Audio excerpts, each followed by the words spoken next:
ओम। आप सभी को नमस्कार। आज के योग अभ्यास सत्र में एक बार फिर से आप सभी का हार्दिक हार्दिक अभिनंदन है। आज हम चर्चा करने जा रहे हैं सूक्ष्म योगिक क्रियाओं की। जी हाँ दोस्तों, सूक्ष्म योगिक क्रियाएं योग अभ्यास की शुरुआत करने वाले साधकों के लिए क्यों जरूरी है। जब भी बात करते हैं लोग आसनों के बारे में बात करते हैं, ये आसन करना चाहिए, वो आसन करना चाहिए, प्राणायाम करने चाहिए, लेकिन सूक्ष्म योगिक क्रियाओं के बारे में बहुत कम लोग हैं वो बताते हैं या कहते हैं। सूक्ष्म योगिक क्रियाएं हैं वो अपने शरीर की सूक्ष्म नस नाड़ियों के लिए विशेष रूप से प्रभावी हैं। चलिए आज हम चर्चा करते हैं सूक्ष्म योगिक क्रियाएं कौन कौन सी है और उनका हमारे शरीर के ऊपर क्या विशेष प्रभाव पड़ता है। सूक्ष्म योगिक क्रियाएं अपने हाथों की उंगलियां हैं, गर्दन के हैं, कंधे के हैं, घुटनों के हैं, पैरों के हैं। इसमें समस्त प्रकार की छोटी छोटी योगिक क्रियाएं आती हैं। दिखने में ये छोटी छोटी योगिक क्रियाएं हैं, लेकिन इनका अपने शरीर पे और नर्वस सिस्टम पे, मांसपेशियों पे काफ़ी सकारात्मक और दूरगामी प्रभाव पड़ता है। आइए शुरुआत करते हैं पहले हाथों की अंगुलियों से। जब भी आप कोई योगिक अभ्यास करते हैं तो ध्यान ये रखें, हमेशा कोई भी योग अभ्यास करते हैं तो खाली पेट आपको करना चाहिए। जल्दबाजी में बिल्कुल नहीं करना चाहिए। तनाव मुक्त होकर अभ्यास करें तो काफ़ी अच्छा रहता है। चेहरे पे अलग ही रौनक और मुस्कुराहट के साथ में अगर आप योग अभ्यास करते हैं तो आपको काफ़ी फायदा मिलता है। सूक्ष्म योगिक क्रिया में सबसे पहला अभ्यास होता है हाथों की अंगुलियों को आपको ऐसे खोलना और बंद करना। अगर आप सामने से देखें तो ऐसे ये आधी अंगुलियां ऐसे खोलनी है, बंद करनी है, खोलनी है और बंद करनी है। जो कोई व्यक्ति नई शुरुआत कर रहा है योग की तो सबसे पहले उनको सूक्ष्म योगिक क्रियाएं करवाएं, जिससे उनका शरीर है, मांसपेशियां हैं, वो योग अभ्यास करने के लिए तैयार हो जाएं। कभी भी शुरुआती योगाभ्यासी को आसनों से या प्राणायाम से शुरुआत ना करवाएं। शुरुआत में सूक्ष्म योगिक क्रियाएं करवाएं। सामने से अगर आप देखें तो अंगुलियों को आधा खोलना है, बंद करना है। ये दोनों हाथ बिल्कुल शोल्डर के से बराबर में रहना चाहिए। थोड़ा सा अगर दूर से करके देखें तो इसे आप देख लीजिए, दोनों हाथ बिल्कुल शोल्डर के समांतर है। आधी अंगुलियों को ऐसे खोलना है, बंद करना है। हर एक अभ्यास की प्रक्रिया को आपको कम से कम 10 बार दोहराना है और जल्दबाजी में बिल्कुल भी किसी अभ्यास को नहीं करें। काफ़ी लोग ऐसे ये नहीं करना है, क्योंकि जब आप शुरुआती तौर पे करते हैं तो आपकी मांसपेशियों में अकड़न रहती है, ब्लड का फ्लो सही नहीं होता। तो धीरे धीरे जब आप शुरुआत करते हैं तो ब्लड का फ्लो भी अच्छे से होता है, अंगुलियों की मांसपेशियों में खिंचाव वगैरह नहीं होता है। लंबे लंबे गहरे गहरे श्वास के साथ में करें, बिल्कुल तनाव मुक्त होकर करें। उसके बाद में पूरी अंगुलियों को ऐसे खोलना और बंद करना है आराम से, बिल्कुल। जब आप किसी अभ्यास में पारंगत हो जाते हैं तो उसको गति के साथ में भी दोहरा सकते हैं। ऐसे ये जितना धीमे से सूक्ष्मता से आप अभ्यास को दोहराते हैं आपके लिए काफ़ी फायदेमंद होता है। ऐसे हर अभ्यास को 10 बार दोहराना है। ये अभ्यास अपने शरीर के लिए क्यों फायदेमंद है। काफ़ी लोग कहते हैं कि हमने हाथों की जो अंगुलियों के हैं, आधी अंगुलियों को पूरी अंगुलियों करते हैं तो इसके फायदे क्या हैं। अक्सर आपने लोगों को देखा होगा कि अंगुलियों से चटकाते रहते हैं, चटक चटक चटक चटक चटक चटक चटक चटक। जब ये अंगुलियां चटकती है तो नाइट्रोजन की उपस्थिति के कारण ये आवाज़ निकलती है। मतलब नाइट्रोजन के जो बबल्स रहते हैं उनके कारण ये आवाज़ निकलती है, चटक चटक चटक। और कुछ लोग अपना टाइम पास करने के लिए कह सकते हैं या फिर अपना ध्यान भटकाने के लिए कह सकते हैं, ऐसे अंगुलियों को चटक चटक चटक करते रहते हैं। धीरे धीरे जैसे जैसे अपनी अभ्यास निरंतर बढ़ाते जाते हैं वैसे वैसे अंगुलियों के जो जोड़ हैं वो कमज़ोर होने लग जाते हैं। आप देखेंगे, अगर आपने पेन वाली रिफिल आपने देखी होगी, उसको अगर अपन एक बार मोड़े तो फिर शेप में आ जाती है, 2 बार मोड़े तो भी आ जाती है, लेकिन लगातार जब उसको मोड़ते रहते हैं तो जिसको वास्तविक जो होता है ना, मतलब उसकी लचक वो खत्म हो जाती है और कुछ समय बाद में वो बिल्कुल मुड़ ही जाती है, सीधी नहीं होती। ऐसा ही अंगुलियों में होता है। अंगुलियों के जोड़ भी हैं, उनको भी जब अपन बार बार चटकाते हैं ऐसे तो वो कमज़ोर होने लग जाते हैं। काफ़ी लोगों ने आपने देखा होगा जब लिखते हैं तो हाथों में कंपन शुरू हो जाती हैं, हाथ बिल्कुल ग्रिपिंग पावर कमज़ोर हो जाता है। काफ़ी लोगों को आपने देखा होगा गिलास पकड़ते समय ऐसे युवाओं में आपने देखा होगा। ये किसका कारण है? ऐसी उंगलियों को चटकाने का। और ये अभ्यास उन लोगों के लिए जरूरी है, खास हैं, जिनके सर्दियों के मौसम में हाथ बिल्कुल ठंडे हो जाते हैं, हाथ में ब्लड जम जाता है। काफ़ी लोग कहते हैं कि हाथ से काम ही नहीं होता, या हाथों की उंगलियां वगैरह फट जाती हैं। ठीक है, ये क्यों फटती हैं? क्योंकि इनमें ब्लड का फ्लो सही तरीके से नहीं चलता। लेकिन जब आप ये अभ्यास करोगे तो यहाँ की जो नर्व हैं वो रिलैक्स हो जाएंगी, ब्लड का फ्लो अच्छे से होगा और इनमें होने वाला खिंचाव तनाव बिल्कुल नहीं होगा। साथ ही साथ आपका ग्रिपिंग पावर भी बढ़ेगा जब आप ये अभ्यास करते हो। लेकिन ध्यान ये आपको रखना है, ये अंगुली चटकाने वाली आदत बिल्कुल नहीं करनी है। काफ़ी लोग क्या करते हैं, खुद की उंगली तो चटकाती हैं, दूसरे की चटक चटक चटक चटक चटक करते रहते हैं। तो ये अंगुलियां बिल्कुल भी आपको नहीं चटकानी है। साथ ही साथ ये अभ्यास आपको दोहराने हैं। उंगलियों को आधा खोलना, उंगलियों को पूरा खोलना और बंद करना। ये उन लोगों के लिए भी काफ़ी फायदेमंद अभ्यास हैं जो लकवे की समस्या से ग्रसित हैं, उनके लिए भी। इसके अलावा जो लिखने का ज़्यादा अभ्यास करते हैं, क्योंकि जो लिखने का अभ्यास करते हैं उनके हाथों पे ज़्यादा दबाव पड़ता है, तो उनके लिए भी फायदेमंद है। साथ ही साथ जो टाइपिंग का अभ्यास करते हैं, कंप्यूटर पे जो काम करते हैं, उनको भी अपनी उंगलियों का काफ़ी प्रयोग करना पड़ता है, तो उनके लिए भी बड़ी शानदार अभ्यास है। इसके अलावा हाथों की, चाहे वो झंझनाहट हो, हाथों में खिंचाव हो, तनाव हो, कंपन हो, आदि सब समस्याओं में काफ़ी फायदेमंद है ये। फिर उसके बाद में आती है अंगूठे की बारी। अंगूठे के अभ्यास भी आपको इसे दोनों सामने करने हैं और ये ऐसे घुमाना है, बिल्कुल स्लो स्लो। किसी भी अभ्यास को आपको फास्टली नहीं करना है, ऐसे धीरे धीरे दोनों तरफ से दोहराना है, क्लॉकवाइज और एंटी क्लॉकवाइज, ऐसे। वही 5 से 10 की आवृत्ति में। अंगुलियों को भी आप चाहे तो आपने ऐसे किया, फिर उसे धीरे धीरे जितना आप पीछे की तरफ दबा सकते हैं, फिर आगे की तरफ दबाया, फिर पीछे की तरफ, आगे की तरफ। ये भी हाथों की, मतलब समान दिशा की तरफ तो आप इजीली ले जा सकते हो, लेकिन विपरीत दिशा में आप नहीं लेके जा सकते, काफ़ी दबाव का सामना करना पड़ता है। धीरे धीरे आपको ऐसे लेके जाना है। तो ये सूक्ष्म योगिक क्रिया मैंने आपको बताई क्यों फायदेमंद है। अंगूठे की बात करें तो सबसे ज़्यादा लिखने में अंगूठे का प्रयोग होता है। इसके अलावा अंगूठे का प्रयोग कहाँ होता है? जब आप मोबाइल पे टाइपिंग करते हैं, काफ़ी लोग गेम वगैरह खेलते हैं या कुछ भी लिखते हैं, तो मोबाइल पे सबसे ज़्यादा यूज किसका होता है? अंगूठे का। लिखने में सबसे ज़्यादा यूज किसका होता है? अंगूठे का। या किसी चीज़ को ऐसे उठाना हो या पकड़ना हो तो यहाँ अंगूठे का ज़्यादा यूज होता है, तो अंगूठे के लिए भी ये काफ़ी फायदेमंद है। उसके बाद में बारी आती है कलाई की। अक्सर आपने देखा होगा कि कुछ वजन उठाने से हो सकता है, या किसी चीज़ पे लटक के कोई एक्सरसाइज वगैरह करने से हो सकता है कलाइयों में खिंचाव हो जाता है। या मान लीजिए घर पे कुछ काम कर रहे हैं, उनसे भी कोई खिंचाव वगैरह हो जाता है, तो उनसे बचने के लिए अपन क्या करें? सबसे बढ़िया अभ्यास है, पहले आपने देखा होगा घरों पे महिलाएं वगैरह हैं, वो सिलबट्टे पे मिर्च वगैरह बनाती थी, तो उसमें पोजीशन क्या रहती थी? ऐसे सिलबट्टे पे ये ऐसे।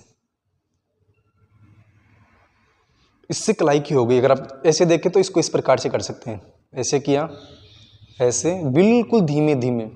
ये कलाई के लिए बड़े ही सुंदर अभ्यास हैं। कभी कभार कहते हैं कि कलाई में झटका लग गया, ठीक है, या खिंचाव हो गया, तनाव हो गया, तो उनसे बचने के लिए काफ़ी बढ़िया है। इसके अलावा आपने देखा होगा अक्सर बाइक पूरे चलाते हो तो रेस ऐसे लगाते हैं, भूम भूम भूम भूम भूम, ऐसे। उसमें भी ये एक्सरसाइज हो जाती है। इन सिलबट्टे वाली सबसे बढ़िया है। घर पे आटा गूंथते वगैरह पे आपने देखा होगा महिलाएं ऐसे ऐसे, ये तो ये कलाई की एक्सरसाइज है। अगर आप साधारण शब्दों में देखें तो इस प्रकार से कर सकते हैं। इसको घुमाते हुए भी कर सकते हैं, ऐसे राउंड टू राउंड, बिल्कुल दोनों तरफ से ऐसे, ये क्लॉकवाइज और एंटी क्लॉकवाइज। ये कलाई के लिए बड़े ही सुंदर अभ्यास है, क्योंकि अपने जो कलाई है यहाँ पे, इस पे भी काफ़ी प्रकार के जो एक्यूप्रेशर पॉइंट बने हुए हैं, जो महिलाओं के जनन अंगों के, पुरुषों के जनन अंगों के दोनों साइड में अलग अलग बने हुए, इनके बारे में अपन चर्चा करेंगे। तो उनके भी एक अच्छा प्रभाव पड़ता है, एक अच्छा असर उनके ऊपर पड़ता है। हर एक अभ्यास को बिल्कुल लंबे लंबे गहरे गहरे श्वास के साथ तनाव मुक्त होकर अभ्यास को दोहराना है। जल्दबाजी बिल्कुल भी आपको नहीं करनी है, दोनों तरफ से ऐसे।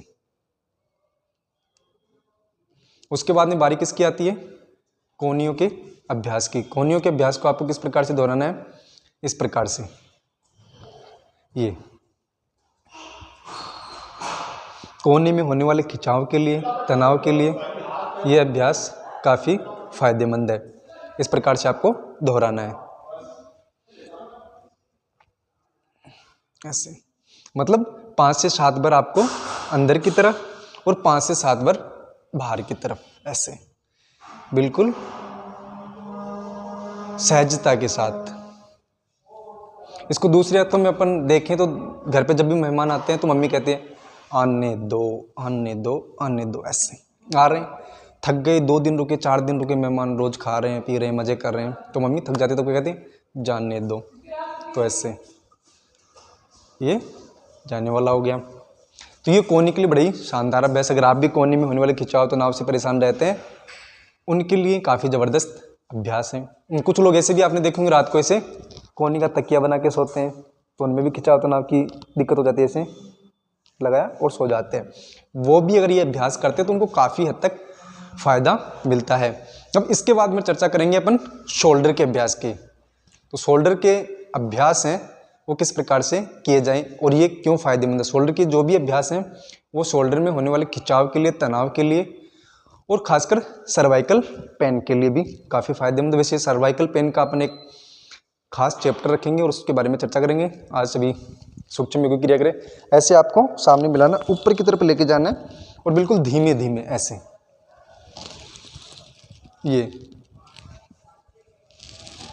ये उन साधकों के लिए फायदेमंद है जो शुरुआत कर रहे हैं, क्योंकि शुरुआत है वो धीमे तरीके से होनी चाहिए। ठीक है, अगर अपन शुरू में फास्टली कर ले, हार्ड वर्किंग वाले कर लिए तो मांसपेशियों में थकान हो जाती है या मांसपेशियों में खिंचाव हो जाता है।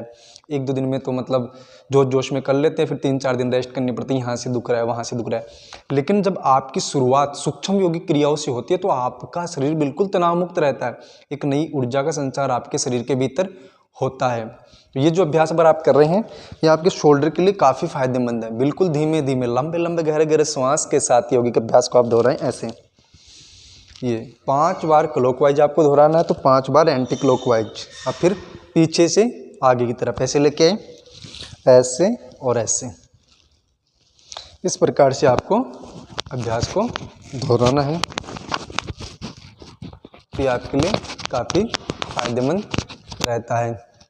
ऐसे अभ्यास आप दोहराते हैं तो आपके शरीर के लिए काफ़ी फायदेमंद है। ये 5 बार क्लॉकवाइज, 5 बार एंटी क्लॉकवाइज आपको हर एक अभ्यास को दोहराना है। उसके बाद शोल्डर की दूसरी एक्सरसाइज है वो अपन किस प्रकार से कर सकते हैं। उसके लिए आपको करना ये होता है, दोनों हाथ आपको शोल्डर के ऊपर रखने हैं और इस प्रकार से एक हाथ को पीछे की तरफ आपको लेके जाना है और एक हाथ को बिल्कुल ऊपर की तरफ, कोहनी बिल्कुल ऊपर की तरफ रहेगी, पीछे वाले की नीचे की तरफ, फिर आगे वाले में रहेगी कोहनी ऊपर की तरफ और इसमें नीचे की तरफ। आप इसको गति के साथ में भी ऐसे दोहरा सकते हो। ये जो सूक्ष्म योगिक अभ्यास है वो आपके सिर्फ शोल्डर के लिए ही नहीं अपितु कमर के लिए भी काफ़ी फायदेमंद है। ये उनके लिए फायदेमंद है जिनकी कमर का कमरा बन चुका है और उनकी कमर का दायरा रेड बॉर्डर को क्रॉस कर चुका है, उनके लिए भी काफ़ी फायदेमंद है। इसके अलावा शोल्डर के लिए बड़ी ज़बरदस्त ये अभ्यास है। जो भारी वजन उठाने का काम करते हैं, शोल्डर के पेन से जो काफ़ी हद तक परेशान है उनके लिए काफ़ी फायदेमंद है। ऐसे ये इस प्रकार से आपको दोहराना है। और ये सूक्ष्म यौगिक अभ्यास आपके पूरे शरीर को वार्म अप करने के लिए, नई योगा अभ्यास से जुड़ने के लिए काफ़ी ज़बरदस्त अभ्यास है। इसके अलावा आप देखें तो शोल्डर की दूसरी एक्सरसाइज जैसे है ऐसे, ये आप गति के साथ में भी दोहरा सकते हैं या फिर धीमे धीमे भी दोहरा सकते हैं। ऐसे जितना आप धीमे दोहराएंगे फ़ायदा उतना ही ज़्यादा होगा। जब आप अभ्यास में पारंगत हो जाते हैं उसके बाद में आप गति के साथ में भी दोहरा सकते हैं इन अभ्यास को बिल्कुल सहजता के साथ। ऐसे ऐसे गति के साथ में दोहराएं, ये शोल्डर की काफ़ी ज़बरदस्त अभ्यास। इसके अलावा आप ऐसे भी कर सकते हैं। ये हर एक अभ्यास को 5 से 10 की आवृत्ति में दोहराना है। अगर आप शुरुआती साधक है तो बिल्कुल धीमे धीमे दोहराएंगे, लंबे लंबे गहरे गहरे श्वास के साथ में दोहराएंगे। शरीर को, मन को, मस्तिष्क को, चित्त को बिल्कुल एकाग्रचित्त रखते हुए और बिल्कुल शांत भावना से अगर आप योगिक अभ्यास दोहराते हैं, सुबह के समय अगर आप योग अभ्यास दोहराएं तो काफ़ी फायदेमंद होता है।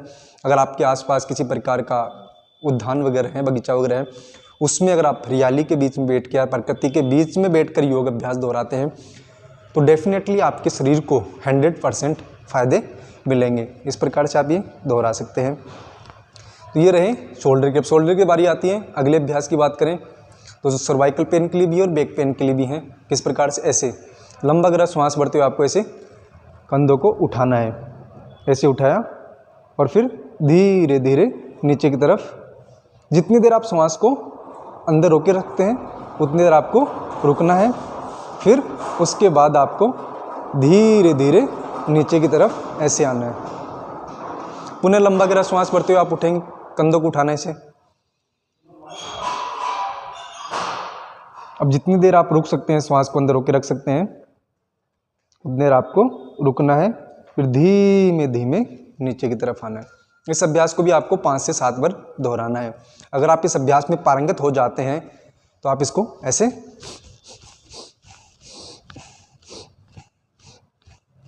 गति के साथ में भी दोहरा सकते हैं ऐसे जी।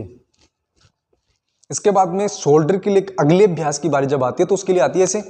ये होल्डर को आपको पीछे से आगे की तरफ लेके आना है ऐसे। अक्सर आपने बच्चों को देखा होगा, जब भी घर वाले किसी काम के लिए कहते हैं या स्कूल जाने के लिए कहते हैं, किसी नई बात के लिए कहते हैं, तो ऐसे कंधे उचकाने लग जाते हैं ऐसे। इसी अभ्यास को ऐसे पीछे से किया, फिर आगे से पीछे की तरफ ऐसे। ये मतलब 5 से 7 बार आपको पीछे से आगे की तरफ करना और 5 से 7 बार आपको आगे से पीछे की तरफ इस अभ्यास को दोहराना है। ये सिर्फ शोल्डर के लिए नहीं बल्कि यहाँ से कमर से लेके यहाँ तक पूरी प्रॉपर एक्सरसाइज इनकी हो जाती है। तो जो कमर दर्द से परेशान है, सर्वाइकल पेन से परेशान है और चाहते हैं कमर की स्वयं मालिश करना, तो उनके लिए काफ़ी फायदेमंद है। इस प्रकार से हो नहीं हो ऐसे आराम से काफ़ी फायदे हैं चीज़ के। अब अगली चर्चा के ऊपर चलते हैं तो वो बारी आती है गर्दन की। जी हाँ दोस्तों, अगर आपको भी चाहिए बिल्कुल स्लिम स्वीट गर्दन, बिल्कुल झुर्रियों से फ्री, ठीक है, झुर्रियों से फ्री वाली अगर आपको गर्दन चाहिए, फैट से फ्री वाली गर्दन आपको चाहिए, या बिल्कुल स्लिम स्वीट जिसपे कोई फैट ना हो, झुर्रियाँ ना हो वाली गर्दन चाहिए, लचीली वाली गर्दन चाहिए, तो आपको ये अभ्यास करने काफ़ी जरूरी हैं। तो कौन कौन से अभ्यास हैं? पहला अभ्यास है गर्दन को ऐसे लेके गए, लंबा गहरा श्वास भरते हुए दाईं तरफ, श्वास को अंदर रोके रखना है।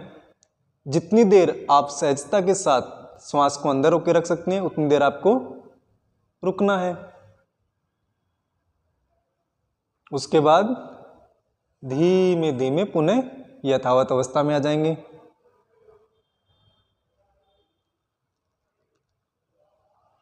ध्यान ये रखें, गर्दन के जितने भी अभ्यास हैं उन सभी अभ्यास को आप बिल्कुल धीमे धीमे दोहराएंगे, झटके के साथ में बिल्कुल भी नहीं दोहराएंगे। चाहे आप कितना ही पारंगत क्यों ना हो चुके हों, गर्दन के प्रत्येक अभ्यास को बिल्कुल धीरे धीरे और सहजता के साथ में करेंगे। एक लंबे वक्त के साथ में, ऐसा नहीं है आपने जल्दी जल्दी में निपटा दिया वाला अभ्यास आपको गर्दन के अभ्यास में नहीं करना है। बहुत सावधानी रखने की जरूरत है हर एक अभ्यास में। और फिर बाएं तरफ जाएंगे, लंबा गहरा श्वास भरते हुए कुछ क्षण श्वास को अंदर रोके रखना है। जितनी देर आप श्वास को अंदर रोके रख सकते हैं उतनी देर बाएं तरफ आप रहेंगे। चेहरे पे किसी प्रकार का खिंचाव ना हो, तनाव ना हो।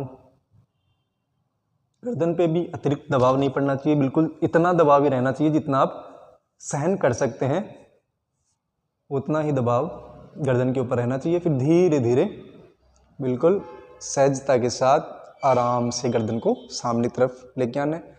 श्वास को बिल्कुल संतुलित करना है। दोनों तरफ से ये अभ्यास 5-5 की आवृत्ति में दोहराने। और ध्यान रखिए, गर्दन को उतना ही पीछे की तरफ घुमाना आपको जितना आप सहजता के साथ में घुमा सकते हैं।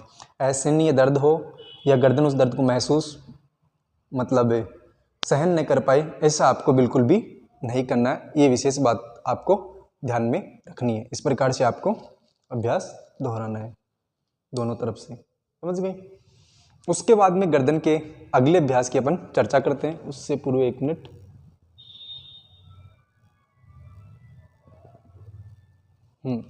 गर्दन के अगले अभ्यास की चर्चा करते हैं। उसमें करते हैं गर्दन को दाएं कंधे पे लेके आना है, श्वास से बढ़ते हुए ऐसे।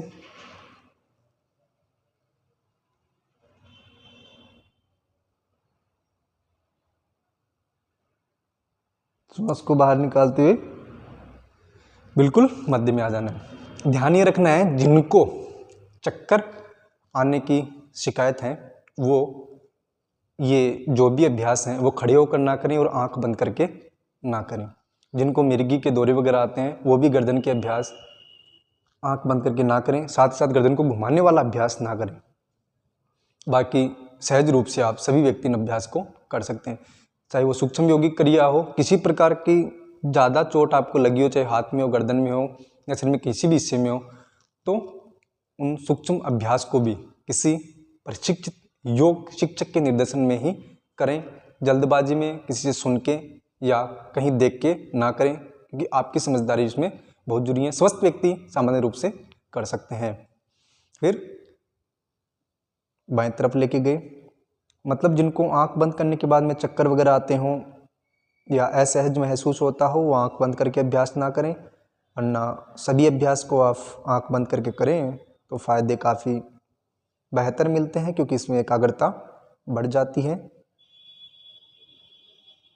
और सबसे बड़ी बात क्या है, जो भी आप अभ्यास दोहरा रहे हो ना, उससे पूर्ण फायदे प्राप्त करने के लिए, सही फायदे प्राप्त करने के लिए अगर आपका जो ध्यान है वो जिस हिस्से पे दबाव पड़ रहा है, मान लीजिए मैं गर्दन को बाईं तरफ लेके जा रहा हूँ तो मेरा जो दबाव है वो गर्दन के दाईं हिस्से पे पड़ रहा है, तो इसको बिल्कुल सहज रूप से इसको अनुभव करना। अगर आप इसको अनुभव करते हैं तो आपको काफ़ी फायदा मिलता है, क्योंकि जिस हिस्से पे आपका ध्यान रहेगा, जिस हिस्से पे तनाव महसूस हो रहा है, उस पर अगर आप गौर करेंगे तो उससे मिलने वाले फायदे हैं वो काफ़ी मिलेंगे, क्योंकि वो मस्तिष्क है उस हिस्से पे बिल्कुल एकाग्र हो जाएगा, तो उससे आपको काफ़ी फायदे मिलेंगे। और ध्यान रखिए, कंधे को नहीं ऐसे उठाना है। काफ़ी लोग ये कर लेते हैं कि गर्दन को कम झुकाने पड़े, ऐसे कंधे को उठा लेना है, ना ही कंधे को ज़बरदस्ती नीचे की तरफ झुकाना है। ऐसे काफ़ी लोग ऐसे भी करते हैं कि गर्दन को ज़्यादा झुकाने के चक्कर में ऐसे कंधे को नीचे लेके जाते हैं। ये आपको नहीं करना है, ना ही कंधे को उठाना है। कंधे बिल्कुल ऐसे रखना और गर्दन भी जितनी सहजता जा सकती है उतना ही लेके जाना है। किसी से प्रतिस्पर्धा आपको बिल्कुल भी नहीं करनी है। काफ़ी लोग देखते हैं कि उसने अगर इतना कर लिया तो मैं भी ये करूँ।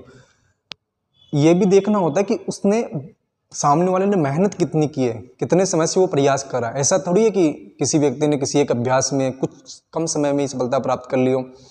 तो हर एक व्यक्ति का उसमें टाइम स्पेंड होता है कि कितने टाइम से वो उस चीज़ को कर रहा है या कितनी उसकी मेहनत चल रही है। तो इस चीज़ में प्रतिस्पर्धा बिल्कुल भी ना करें। स्वास्थ्य के प्रति सजग रहें, ये अच्छी बात है। प्रतिस्पर्धा स्वास्थ्य के मामले में घातक भी हो सकती है, तो किसी से भी प्रतिस्पर्धा ना करें। सहज रूप से हर एक यौगिक अभ्यास को दोहराने का प्रयास करें। इसके बाद में बारी आती है गर्दन के अन्य अभ्यास की, जिसमें आता है गर्दन को श्वास भरते हुए ऊपर की तरफ लेके जाना है।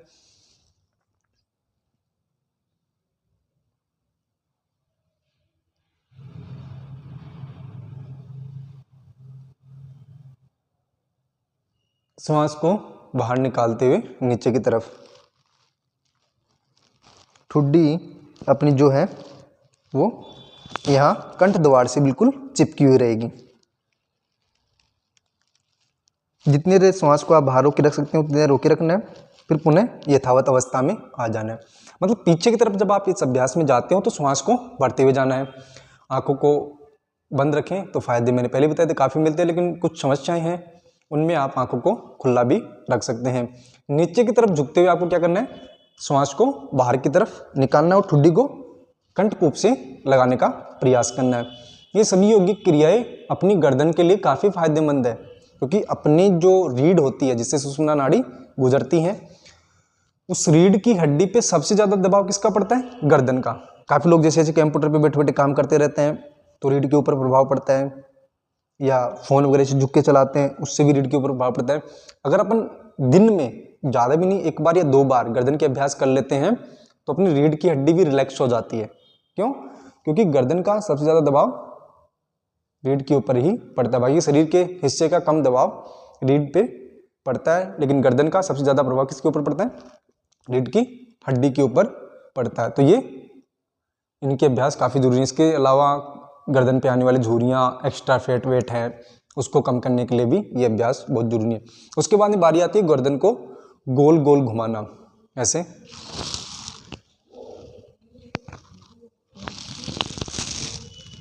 नीचे की तरफ अब जब आप आते हैं तो क्या करना होता है आपको, ठुड्डी है वो यहाँ छाती से या फिर कंठकूप से टच रहेगी और ऊपर की तरफ जाते हैं तो बिल्कुल ऐसे इस प्रकार से आपको ये करना है, दोनों तरफ से करना है। आपने एक बार क्लॉकवाइज किया तो फिर एंटी क्लॉकवाइज ऐसे करना है आपको, इस प्रकार से दोनों तरफ से ऐसे अभ्यास को दोहराना है। बिल्कुल जल्दबाजी नहीं करनी है, धीमे धीमे करनी है। इस प्रकार से अगर आप अभ्यास दोहराते हैं तो ये आपके शरीर के लिए काफ़ी फायदेमंद होता है। ये अभ्यास गर्दन के लिए बड़े ज़बरदस्त अभ्यास हैं और गर्दन में होने वाले खिंचाव तनाव को दूर करने के लिए बड़े ज़बरदस्त अभ्यास हैं। ये अभ्यास अगर आप नियमित रूप से दोहराते हैं तो आपको काफ़ी फायदेमंद मिलते हैं। इसके अलावा जो योग की शुरुआत कर रहे हैं उनके लिए भी काफ़ी फायदेमंद है ये अभ्यास। इसके अलावा कुछ छोटे छोटे अभ्यास हैं मुंह के लिए, सुबह सुबह आप करें तो काफ़ी रिलैक्स महसूस करते हैं, चेहरे पे खिंचाव नहीं होता, तनाव नहीं होता, एक अलग ही रौनक आपके चेहरे पे दिखाई देती है। जैसे श्वास भर के मुंह को ऐसे बुला लेना है। करीब से अगर आप देखें तो इस प्रकार से आप देख सकते हैं इन अभ्यास को, ये ऐसे। कुछ लोग इस अभ्यास को नाक को दबा के भी करते हैं ऐसे।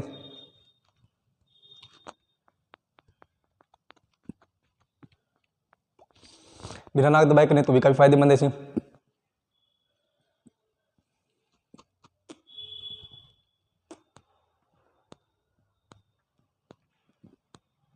इससे क्या होता है आपको पता है, अपने चेहरे पे कील मुहासे वगैरह बनी होते हैं, चेहरे पे ब्लड का सर्कुलेशन बढ़िया होता है तो चेहरे पे एक अलग ही रौनक रहती है।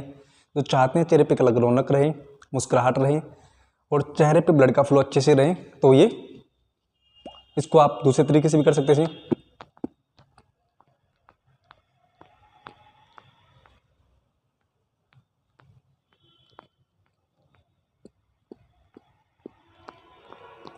इसके अलावा ये आपके डबल चिन की समस्या से भी काफ़ी फायदा दिलाते हैं। और जो लोग कहते हैं गाल बिल्कुल ये बन गए हैं, तो इनके शेप को कम करने के लिए या इनके एक्स्ट्रा फैट और वेट को घटाने के लिए जो चाहते हैं कि इनको घटाए या कम करें, उनके लिए भी काफ़ी फायदेमंद है। इसके अलावा कुछ अभ्यास हैं चेहरे के लिए मुस्कुराने वाले से। होठों को आपको बिल्कुल बंद कर लेना है और बिल्कुल धीमे धीमे मुस्कुराने से आपको।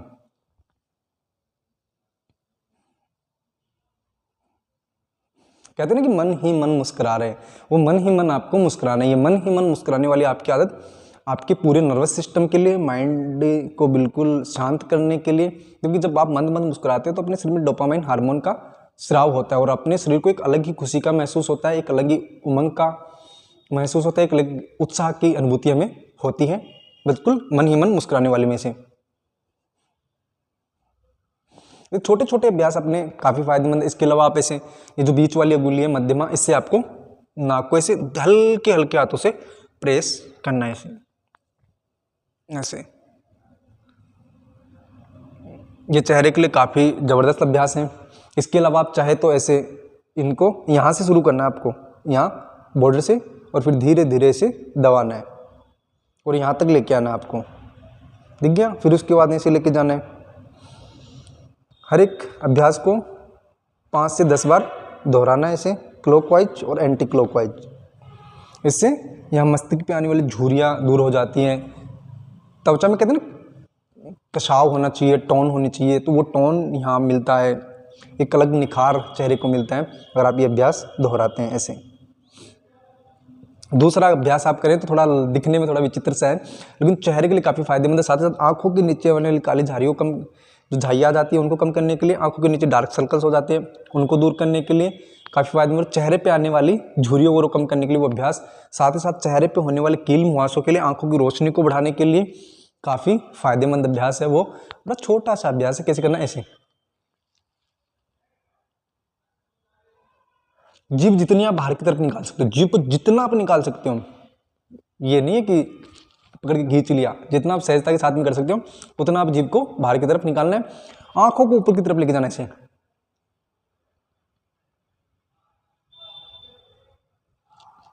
चेहरे पे होने वाले कील मुहासों को दूर करने के लिए, चेहरे पे आने वाले झाई और झुर्रियों को कम करने के लिए, चेहरे पे टोन बनाने के लिए, नई निखार बनाने के लिए अभ्यास काफ़ी फायदेमंद है। अभ्यास आप दोहराते हैं तो आपके लिए काफ़ी फ़ायदेमंद है।